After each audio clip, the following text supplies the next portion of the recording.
احرام کا غسل. حضرت زید بن ثابت سے روایت ہے کہ حج کا احرام باندھتے وقت رسول اللہ صلی اللہ علیہ وسلم نے غسل فرمایا. مکہ میں داخل ہونے کا غسل.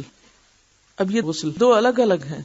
ایک تو یہ ہے کہ آپ گھر سے نکل رہے ہیں یا آپ جہاں سے احرام باندھ رہے ہیں، جیسے مدینہ سے مکہ جاتے ہوئے، مدینہ سے مکہ جاتے وقت راستے میں میقات آتی ہے ابیار علی کے مقام پر، وہاں باقاعدہ غسل خانے بنے ہوئے ہیں اور لوگ وہاں غسل کر لیتے ہیں.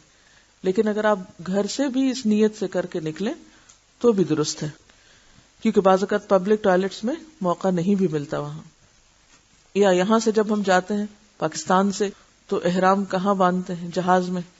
تو جہاز میں آپ غسل کہاں فرمائیں گے؟ تو بہتر ہے آپ گھر سے ہی غسل کر لیں اس نیت سے کہ آپ یہ احرام کا غسل کر رہے ہیں. اور پھر دوبارہ مکہ داخل ہوتے وقت، اب تو یہ چونکہ فاصلے بہت مختصر ہو گئے ہیں، لیکن اس کے باوجود جدہ ایئرپورٹ پر بھی ایسے غسل خانے موجود ہیں جہاں انسان مکہ کی طرف جانے سے پہلے شاور لے سکتا ہے. حضرت ابن عمر رضی اللہ عنہ فرماتے ہیں کہ رسول اللہ صلی اللہ علیہ وسلم مکہ میں داخل ہوتے وقت غسل کرتے تھے. اب یہ سارے غسل جو ہیں یہ مستحب ہیں، پسندیدہ عمل ہے.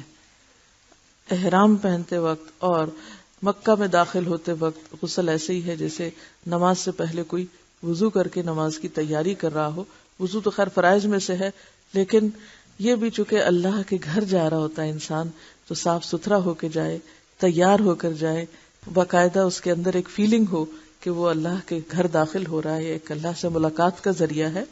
تو اس میں جسمانی صحت اور صفائی اور ستھرائی جو ہے وہ روحانی صحت پر اثر انداز ہوتی ہے. تو یہ سارا جو غسل کا جتنا بھی بیان تھا، اس میں ایک بات بہت اچھی طرح واضح ہو گئی کہ فرض کے درجے کا غسل جو ہے وہ ناپاکی سے پاک ہونے کا ہی ہے، اور بس.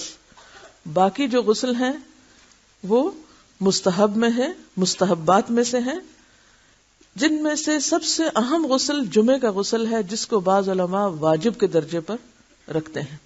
باقی تمام کی تمام کیا ہیں کہ ایسا کرنا افضل ہے، پسندیدہ ہے، بہترین ہے، اور اگر کوئی نہ کسی وجہ سے کر سکے تو اس کے اوپر کوئی ملامت نہیں، اس کی عبادت میں خلل نہیں آئے گا اس وجہ سے. جیسے وضو کے بغیر نماز میں خلل آتا ہے، اس طرح غسل کے بغیر ان عبادتوں میں خلل نہیں ہوگا.